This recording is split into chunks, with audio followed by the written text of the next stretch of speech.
to Liquid Sports, and my name is Brian Werimo. I'm Allan. Yes, and wow, where are you, bro? It's been a while.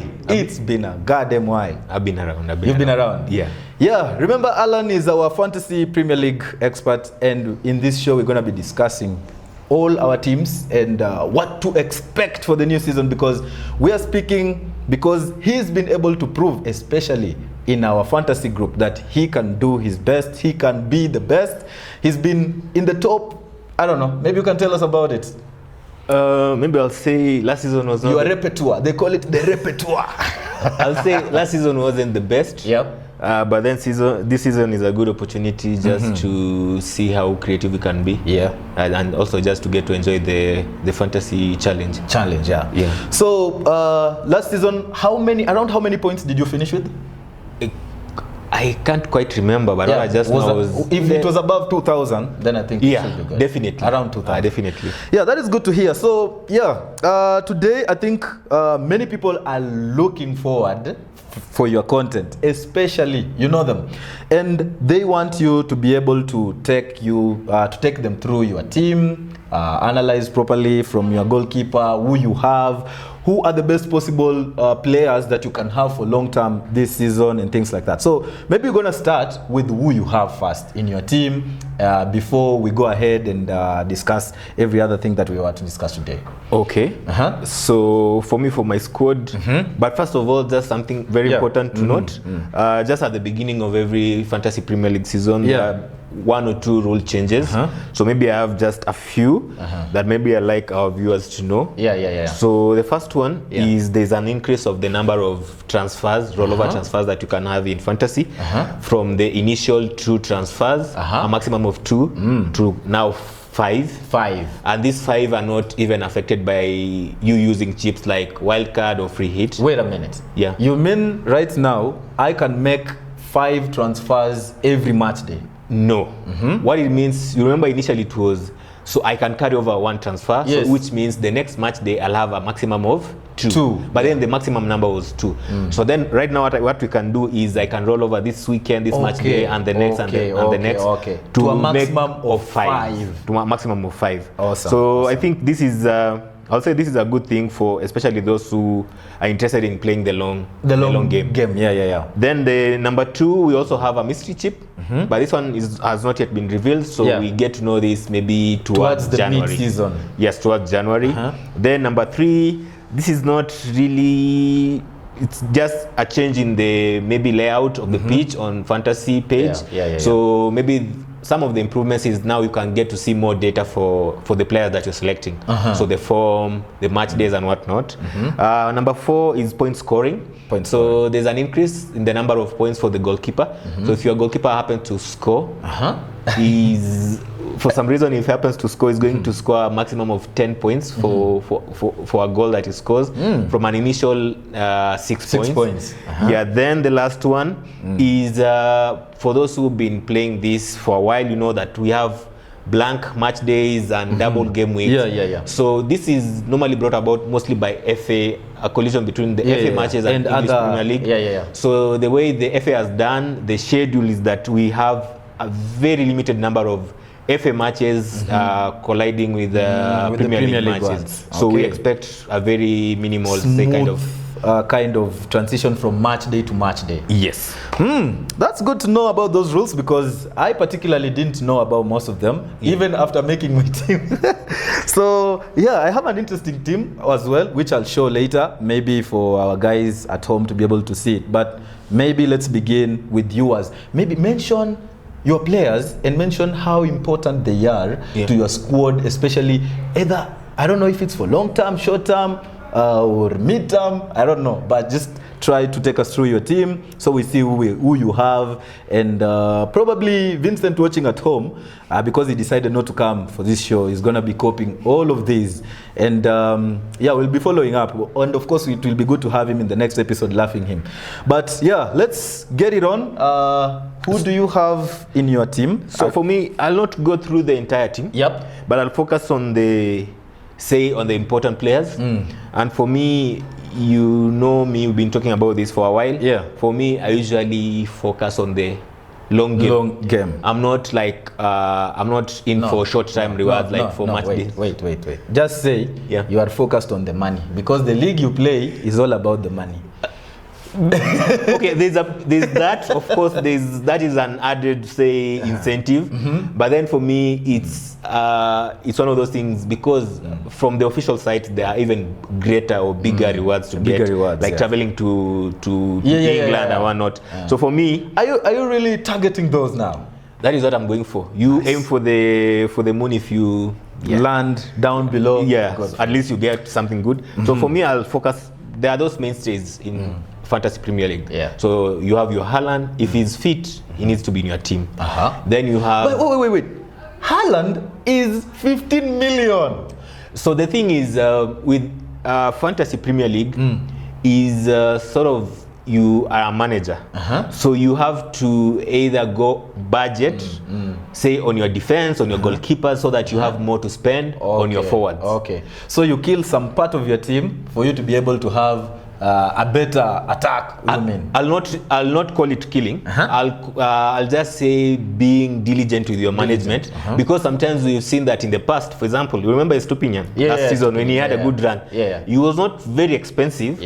But his return was like way better than some of the more premium defenders. Okay. So for me, I'll say Allan.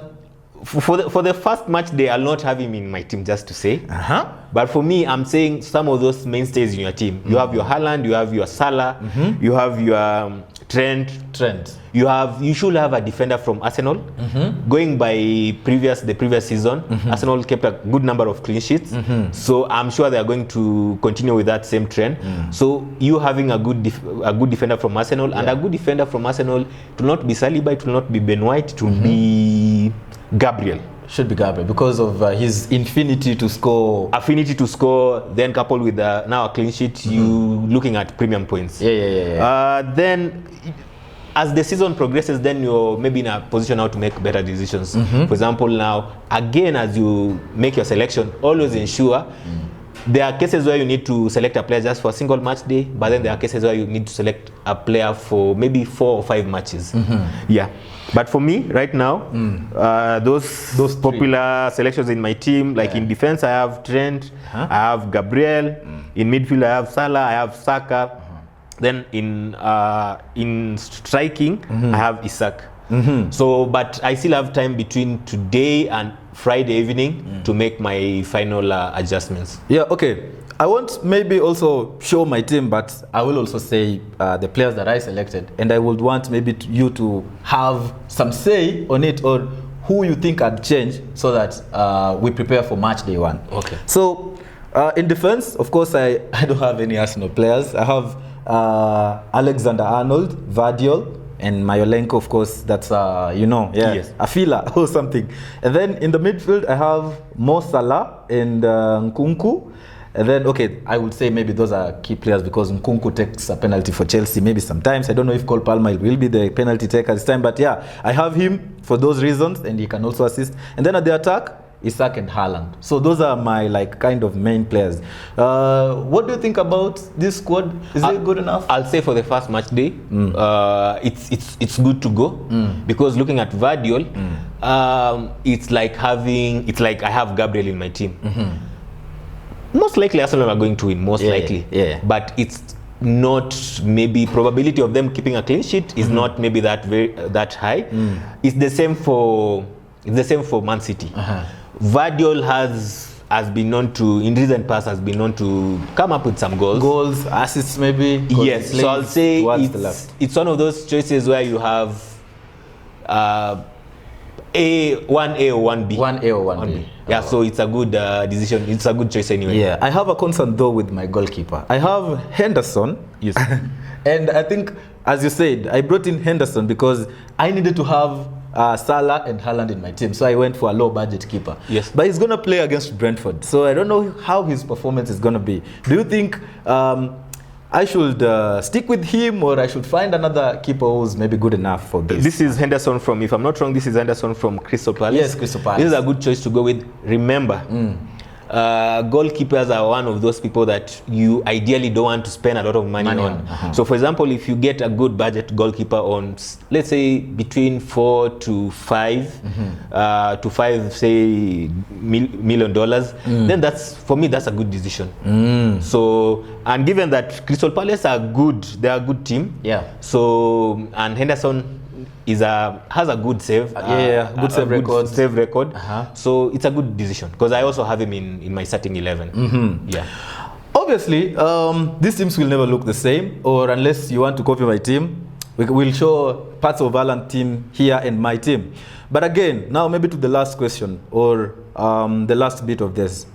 We have match day 1, of course, fixtures, and probably we used some of it to have our teams. Your team, and I also had my team because of these fixtures. But we want our audience back at home to be able to know exactly the decisions that they would make with regarding to the fixtures that we have. So for example, Man United is playing Fulham at home, Ipswich is playing Liverpool.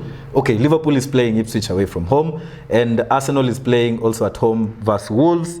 And Chelsea, Manchester City is another game. Then we have Leicester versus Spurs. So do you think maybe at some point easier fixtures for the match day, if someone wants to maximize on this first match day, yes, do you think they can go well with the teams that are playing at home, especially with a weaker team or a team that is playing with a weaker team? For example, Ipswich, Liverpool. It depends. Or what strategy would you advise? It depends with your strategy. The match day that we have. Depends with your strategy. Remember, it's not guaranteed that if the team playing at home wins, that the player you selected will have scored. There's a high probability of that happening. Yeah. But then for me, if your strategy, maybe within your league, you have, say, match day competitions, then you can focus on maybe having more players from teams playing at home. But if your strategy is the long term, then I would be like, you select players that have a good run of fixtures. So for example, if I'm looking at Man City, Man City have Chelsea away, then the next match is they have a home game against Ipswich at home at the Etihad. So for that particular match, I need to have Allan in my team. And I even need to go as far as captaining him. So I'll say, depends with your strategy. Are you going short term or are you going long term? Long term. Yes. Yeah, so that is okay. So my last bit will be to ask who are you most likely, or who would you advise for people to go for captaincy in this match day as we wind up? For me, this one will be a bit unconventional, but I'm going for Salah. You can go for Salah, is a good choice. You can go for Isak. Isak has Southampton at home. That's also a good choice. If you a bit want to go with maybe the differential, you can go with Saka. With Saka. Yes. Well, that is it for us for the Fantasy Premier League match day 1, and it's good to have your expertise around. We hope that we're gonna be continuing with this form. We call it form until the end of the season, because we want people to be able to learn a lot from you, especially our guys who always watch our content have been asking, where did you take the Fantasy Premier League to? And yeah, that is how our fantasy looks. And yeah, we've come to the end of the Fantasy Premier League. My name is Brian. And I'm Allan. And this is the Liquid Sports Show.